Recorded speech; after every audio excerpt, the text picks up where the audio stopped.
আসসালামু আলাইকুম এভরিওয়ান। আজ আবার হাজির হয়ে গেলাম ঈদ স্পেশাল খুবই মজার একটি রেসিপি নিয়ে। আজকে আমি আপনাদেরকে মাত্র 2টি ডিম আর দুধ দিয়ে খুবই মজাদার এবং ইউনিক একটি ডিমের লাচ্ছি রেসিপি শেয়ার করব।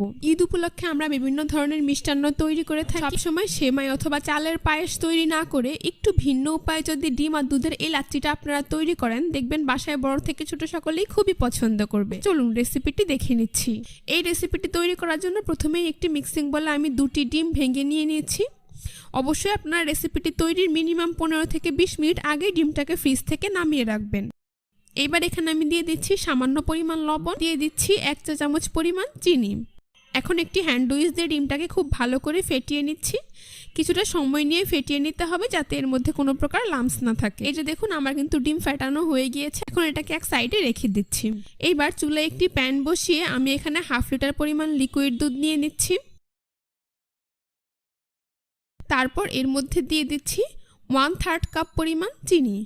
এইখানে চিনিটা আপনারা কিছুটা কমিয়ে দিবেন, কারণ পরবর্তীতে যখন দুধটা ঘন হয়ে যাবে তখন মিষ্টির পরিমাণ অনেকটাই বেড়ে যাবে। এ পর্যায়ে আমি এর মধ্যে দিয়ে দিচ্ছি 1/4 কাপ পরিমাণ গুঁড়ো দুধ।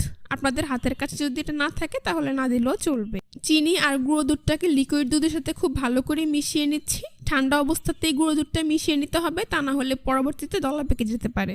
মেশানো হয়ে গিয়েছে। এখন আমি এর মধ্যে দিয়ে দিচ্ছি 1 চা চামচ পরিমাণ ঘি। এখানে ঘিটা দিলে নাস্তাটা দেখতে যেমন সুন্দর হবে, খেতেও হবে অনেক বেশি মজার। তারপর দিয়ে দিচ্ছি 1/4 চা চামচ পরিমাণ এলাচের গুঁড়ো। আপনাদের হাতের কাছে যদি এলাচের গুঁড়ো না থাকে পরিবর্তে ভ্যানিলা এসেন্সও দিতে পারবেন, অথবা এখানে আপনারা চাইলে আস্ত তেজপাতা, এলাচ এবং দারুচিনি দিতে পারেন। এইবার চুলার আঁচ মিডিয়াম টু হাইতে রেখে দুধটাকে জাল করে নিতে হবে যতক্ষণ পর্যন্ত না দুধ ঘন হয়ে কমে অর্ধেক হয়ে যাচ্ছে। এই যে দেখুন দুধে বলক আসতে শুরু করেছে। এই যে কিছুক্ষণ পরপর নেড়ে দিতে হবে যাতে সাইডে দুধ লেগে না যায়।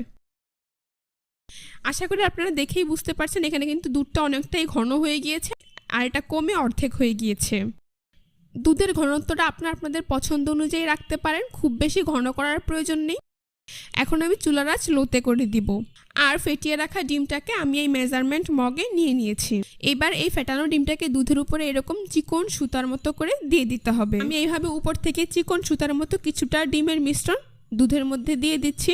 ডিমের মিশ্রণ সবটুকু একেবারে দিয়ে দেওয়া যাবে না। এবার 1 থেকে 2 মিনিটের মতো অপেক্ষা করতে হবে।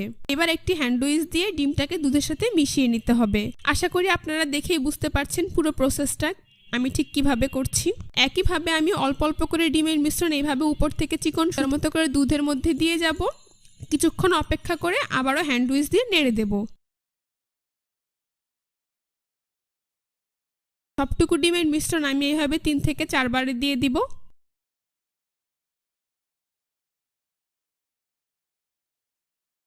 দেখুন আমার কিন্তু সবটুকু ডিমের মিশ্রণ দেওয়া হয়ে গিয়েছে। এখন ডিমটাকে খুব ভালো করে দুধের সাথে মিশিয়ে নিচ্ছি।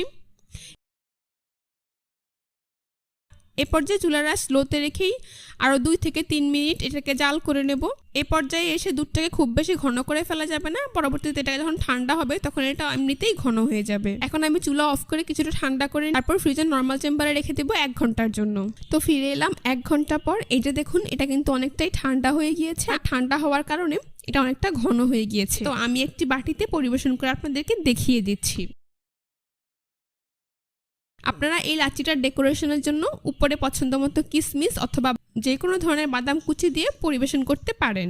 আশা করি আপনারা দেখেই বুঝতে পারছেন এই নাস্তাটা কিন্তু দেখতেও মাশাআল্লাহ অনেকটা সুন্দর হয়েছে আর খেতেও হয়েছে অনেক বেশি মজাদার। গরমে এরকম ঠান্ডা ঠান্ডা একটি ডিমের লাচ্ছি খেলে কিন্তু একদম প্রাণ জুড়িয়ে যাবে। রেসিপিটি ভালো লাগলে অবশ্যই একটি লাইক দিবেন, আমার চ্যানেলটি সাবস্ক্রাইব করে পাশে থাকা বেল বাটনটি অন করে দিবেন।